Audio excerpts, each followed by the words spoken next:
নমস্কাৰ ছাত্ৰীসকল, ইউকেএম ষ্টাডিলৈ তোমালোকক স্বাগতম জনাইছোঁ। আজি আৰু এটা নতুন চেপ্টাৰ তোমালোকৰ কাৰণে লৈ আহিছোঁ। অষ্টম মান শ্ৰেণীৰ অসমীয়াৰ পঞ্চম পাঠ মাতৃ পূজাত মোমাই বুলি। এই পাঠটো অতুল চন্দ্ৰ হাজৰিকাদেৱে লিখিছে। এই পাঠত তোমালোকৰ লাচিত বৰফুকন যি শৰাইঘাটৰ যুদ্ধত ৰণ হৈছিল, সেই যুদ্ধৰ লগত মিলাই পেলাই পাঠটো আগবঢ়াইছে। তো এই পাঠটোৰ প্ৰথমতে তোমালোকে ভালদৰে পঢ়িব লাগিব। তাৰ পিছত ইয়াৰ যিখিনি লেখকৰ পৰিচয়টো তোমালোকে চাবা। ইয়াৰ পৰা কিন্তু এটা দুটা কুৱেশ্যন আহে, কি কবিতা পুথি লিখিছে আৰু বাহিয়া আলোচনী কিমান চনত প্ৰকাশ পাইছে, এইবিলাক এটা দুটা কুৱেশ্যন ইয়াৰ পৰা আহে। তাৰপিছত এই পাঠটোৰ চমু টোকা তোমালোকে চাবা।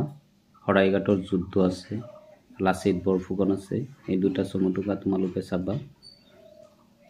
তাৰপিছত আছে শব্দ অৰ্থ, এইখিনি তোমালোকে চাব লাগিব। শব্দ অৰ্থখিনি চাবা। ইয়াৰ পিছত আছে ইয়াত অভিনয় কি বস্তু, আৰ কাপোৰ, নাটক এখনৰ কি চৰিত্ৰ বা বস্তু দৰকাৰ হয় সেইখিনি ইয়াত দিছে। সেইখিনি অলপ পঢ়িব লাগিব তোমালোকে। এতিয়া আমি এই পাঠটোৰ প্ৰশ্ন উত্তৰখিনি আলোচনা কৰিম। প্ৰশ্ন উত্তৰ প্ৰথমতে চমু প্ৰশ্ন উত্তৰ আছে।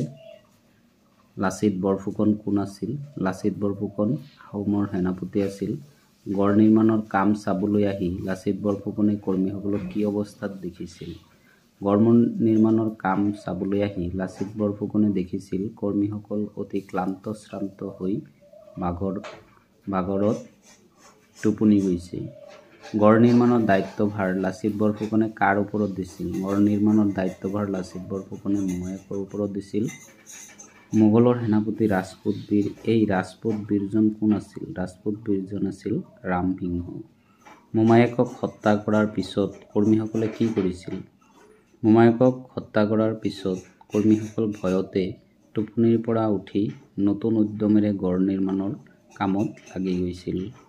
এইকেইটা আছিল চমু প্ৰশ্ন উত্তৰ। এতিয়া ইয়াত দীঘল প্ৰশ্ন উত্তৰ আছে, এইখিনি মই গাই দিবলৈ নাযাওঁ। এইখিনি তোমালোকে ইয়াৰ পৰা চাই লিখি ল'বা। এয়া আছে ৩ নম্বৰত, লাচিত বৰফুকনে মোমায়েকক কিয় হত্যা কৰিছিল? মোমায়েকক বধ কৰাৰ পিছত কৰ্মীসকল পুনৰ কামত উঠি পৰি লগাত লাচিত বৰফুকনৰ মনত উদয় হোৱা ভাৱ ৰাহি বহলাই লিখা।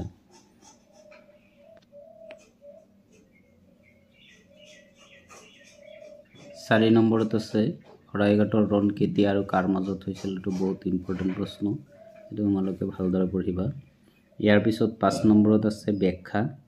ব্যাখ্যাখিনি তোমালোকে ভালদৰে পঢ়িব লাগিব, কাৰণ এটা ব্যাখ্যা যদি তোমালোকে লিখিব নোৱাৰা তেনেহ'লে তোমালোকৰ ৪ নম্বৰ গুচি যাব।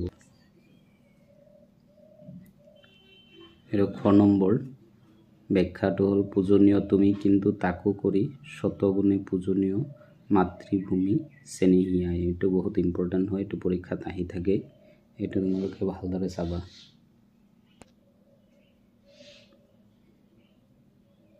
তাৰপিছত গ নম্বৰত আছে চোৱা সৌ মানুহৰ পবিত্ৰ বেদত ধিমিক দামাক জ্বলে আহাৰ প্ৰদীপ।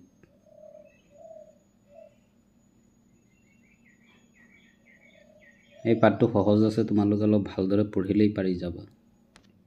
৭ নম্বৰত আছে অতুল চন্দ্ৰ হাজৰিকাৰ দুখন নাটকৰ নাম।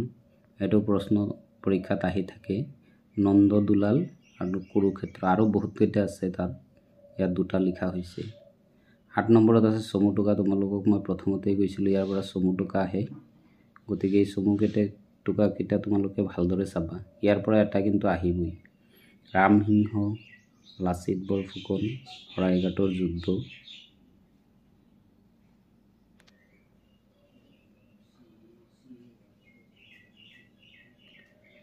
তো এইখিনি আছিলে এই পাঠৰ যিখিনি প্ৰশ্ন উত্তৰ তোমালোকক দিয়া হ'ল। আশা কৰোঁ তোমালোকৰ ইয়াৰ পৰা যথেষ্ট লাভ হ'ব।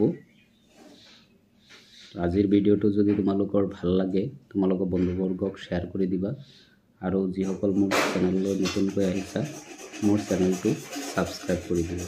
ধন্যবাদ।